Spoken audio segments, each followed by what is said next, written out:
So, good day, sir. This is my presentation about current transportation issues in the Camarines Norte. For the topic outline, these are traffics, kamote riders, rough roads, and stray dogs. For the introduction, these are the current transportation issues that I have encountered during my travel commute from my home going to school and vice versa. For the traffic. Traffic is a major transportation issues for students traveling to school because it causes delay, increases travel time, and leads to frustration. Heavy traffics, especially during peak hours, can make it difficult for students and school buses to arrive on time.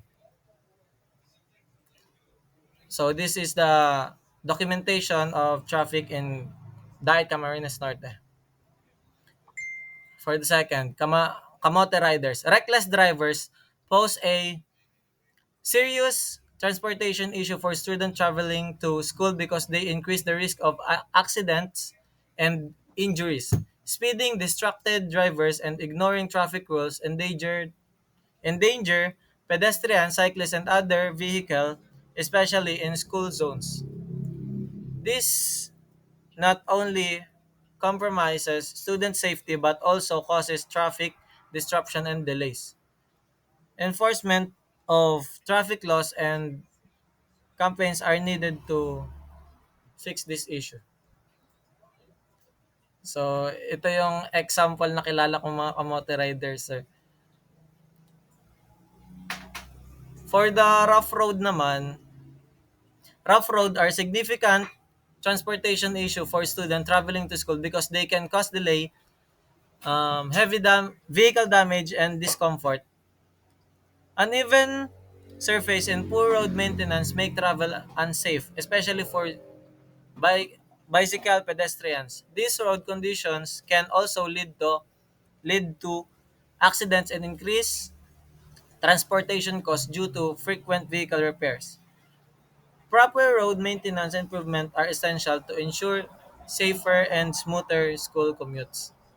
So dito sa Daet, Camarines Norte, maraming Daet dito sa Daet and Talisay ganyan. Maraming rough road na madadaanan sa lalo na sa highway. So nakakapag-cause ito ng delay sa akin papunta sa school ko kasi galing pa ako sa Talisay. Ito yung mga example ng rough road na na-encounter ko everyday. So yan, malubak talaga siya. And marami pa yan, hindi ko lang nasama po lahat. Ito, special mention ko is dogs on the road. Dogs on the road are transportation issue for student traveling to school because they can cause accidents and disrupt traffic flows.